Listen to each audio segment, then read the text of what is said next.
Hey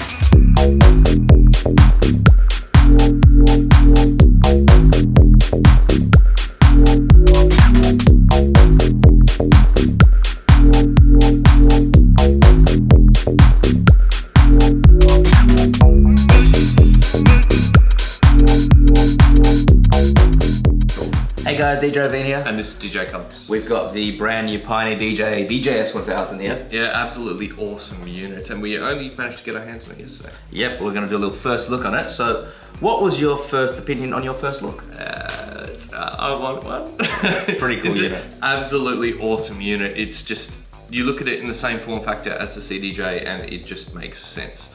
Yeah, it's great for integrating into an existing setup, because you look at it, it's exactly the same size as the CDJ-1000 Nexus, and it sits perfectly with the whole setup. It actually, compared to like the SP16 to Tourise, it's a lot more approachable. Yeah, definitely. I feel also like I mostly know how to use the unit just from having used the CDJ series, so everything's exactly where you'd expect it to be.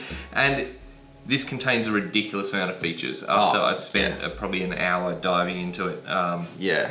I think actually the features, it's a lot more usable than the SP16. The Tourise SP16 was Pioneer's first foray into this kind of sampler, kind of sequencer kind of thing. This is their second unit in it, and I think they've nailed it. Yeah, the experience definitely shows there in terms of how it's built and how the software is laid out. Yeah. Anyways, let's take a closer look at it. Alright, so what are the features and the layout on the DJS-1000? Well, down the bottom of the player, we have this step sequencer, which is full RGB colors. It looks absolutely amazing.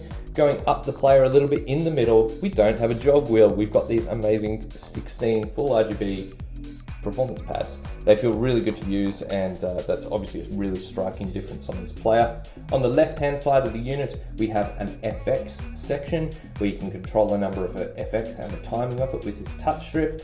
Down the bottom left, we have this CDJ controls, which will be very familiar if you've ever used the CDJ units. On the right hand side, you've got your tempo slider, the nudge buttons, which basically take over the function that the jog wheel used to do, but in button form, and also some pattern controls down the bottom here. And also going up, the best feature on the DJS-1000, which is the sync function. Basically, you plug this into a Pioneer Pro DJ network, and it will sync the timings of all your sampling and performance in this with the other CDJs and Pioneer gear. It is brilliant and allows you to integrate this seamlessly into your DJ sets. Again, one thing we said at the start was this was very, very approachable, and this is probably the biggest feature that just brings it all together. Obviously, up the top of the player as well, we have this beautiful touch screen and rotary selector controls, just like the CDJs on the top.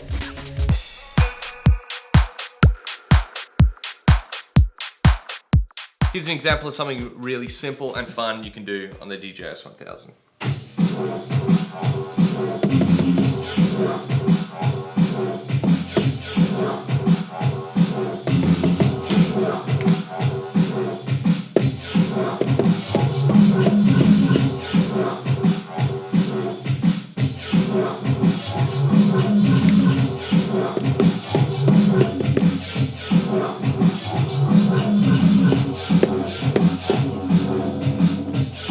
You could just do so much awesome stuff on it. Play different melodies, load up all your samples.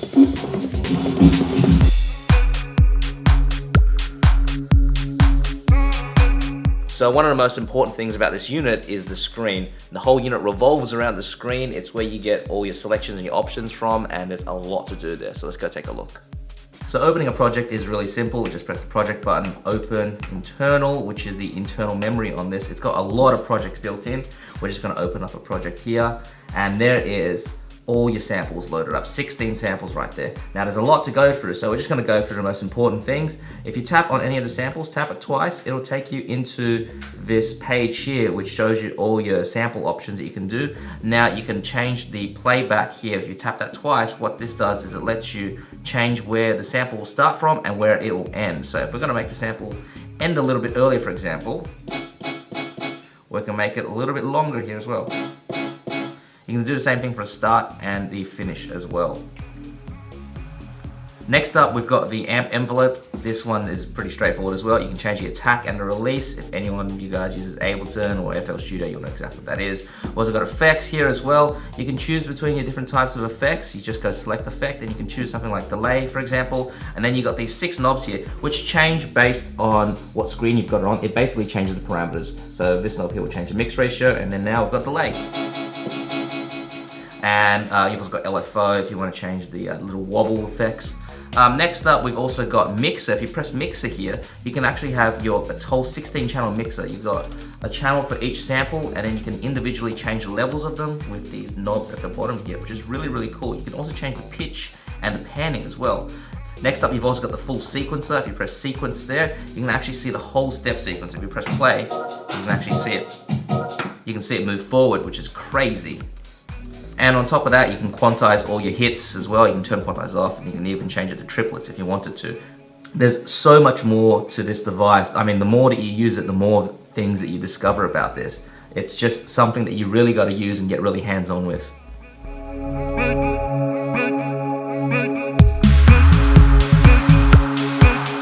So one of the coolest things about the DJS-1000 is that it's super easy to load your own samples. All you need to do is get a USB stick, and then you just drag and drop them straight onto the USB. No special software required. You load them straight onto the pads. Yeah, boy!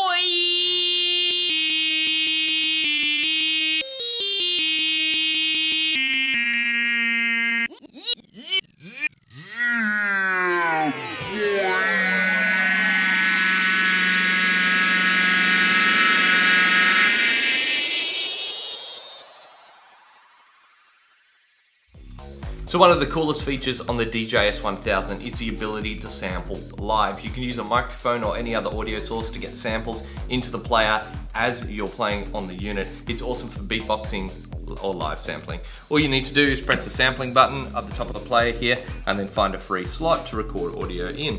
I've got headphones plugged into the back of the unit, which I'm going to use as a microphone, and I'm going to record a sample. Sample! And that's all you need to do. It's in the unit, and now you can work with that audio.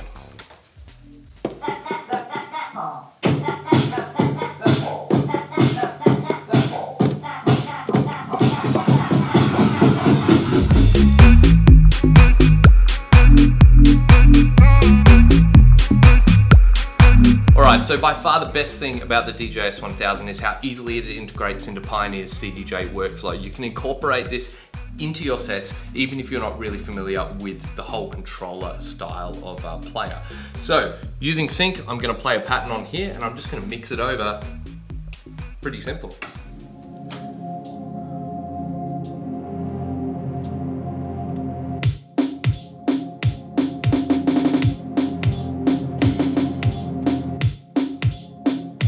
Hit start on our track that's synced.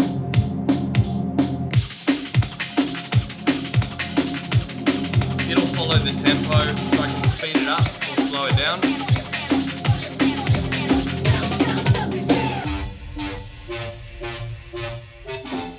It just works, right? Awesome.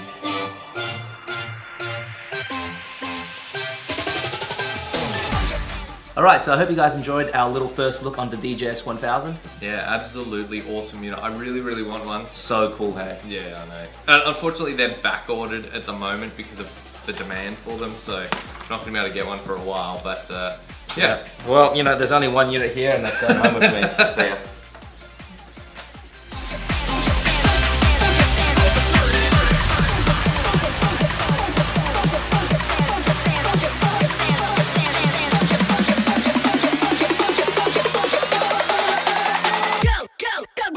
Hey, you guys should really check out the H2O 1000. Mark III. What improvements are there on the Mark III? Well, firstly, there is 3 more milligrams per liter of magnesium. Is that a good feature? That's probably a good feature. Yeah.